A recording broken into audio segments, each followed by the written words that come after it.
नमस्कार शेतकरी मित्रांनो सोयाबीन पिकाची जर वाढ होत नसेल तर तुम्ही योग्य व्हिडिओवर आलेला आहात। त्यामुळे व्हिडिओ हा शेवटपर्यंत पहा।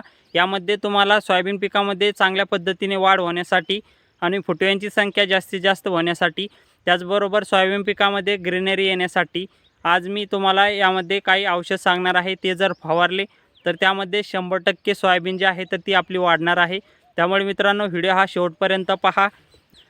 तर मित्रांनो, सोयाबीन पिकामध्ये चांगल्या पद्धतीने वाढ होण्यासाठी, फुटव्यांची संख्या वाढण्यासाठी, ग्रीनरी येण्यासाठी, त्याचबरोबर ढगाळ वातावरण असेल तर त्यामध्ये आपली सोयाबीन पिकाची प्रकाश संश्लेषण क्रिया चांगली राहण्यासाठी मित्रांनो त्यामध्ये आपल्याला उत्कृष्ट जे टॉनिक आहे तर ते बायोविटा एक्स टॉनिक आहे। मित्रांनो, बायोविटा एक्स टॉनिक जे आहे तर ते आपल्याला 40 ml प्रति 15 लिटर पंपासाठी वापरायचं आहे। जेणेकरून मित्रांनो आपल्या सोयाबीन पिकामध्ये जर सूक्ष्म अन्नद्रव्याची जर कमतरता असेल तर ती भरून निघणार आहे। म्हणजेच मित्रांनो यामध्ये आपल्याला सूक्ष्म अन्नद्रव्य आपल्याला बघायला मिळतं। त्यामध्ये कॉपर, झिंक, मॅग्नीज, बोरॉन असे जे सूक्ष्म अन्नद्रव्य आहे तर ते आपल्याला सोयाबीन पिकामध्ये मिळणार आहे। त्यामुळे आपल्या कमतरता जी भरून निघणार आहे, त्यामुळे आपलं सोयाबीन पीक जे आहे तर ते हिरवं होणार आहे। त्याचबरोबर सोयाबीन पिकाची वाढसुद्धा होणार आहे। त्यानंतर मित्रांनो एक आपल्याला त्यामध्ये विद्राव्य खत घ्यायचं आहे।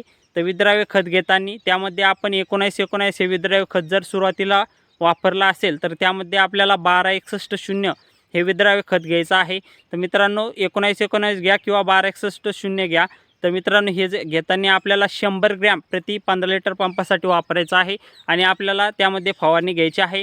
मित्रांनो जर अळीचा प्रादुर्भाव जर दिसला तर त्यामध्ये इमामेक्टिन बेंझोएट घ्या 10 ग्रॅम किंवा त्यामध्ये आपण प्रोफेनोफॉस सायपरमेथ्रिन जे घटक असलेलं कीटकनाशक आहे प्रोफेक्स सुपर, तर मित्रांनो ते सुद्धा आपण 30 ml प्रति 15 लिटर पंपासाठी घेऊ शकता।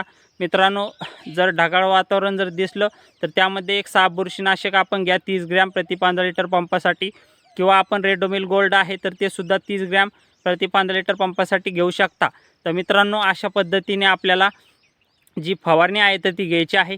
मित्रांनो कीटकनाशक आणि बुरशीनाशक हे आपण आपल्या सोयाबीनच्या परिस्थितीनुसार घ्या, पण त्यामध्ये आपल्याला टॉनिक आणि विद्राव्य खत हे आपल्याला अवश्य घ्यायचं आहे। मित्रांनो हे जर घेतलं तर त्यामध्ये आपल्याला सोयाबीन पिकाची चांगल्या पद्धतीने वाढ जी आहे तर ती झालेली दिसून येणार आहे। फुटव्यांची संख्या जास्त प्रमाणात आपल्याला दिसून येणार आहे आणि सोयाबीन पिकाची ग्रीनरीसुद्धा होणार आहे।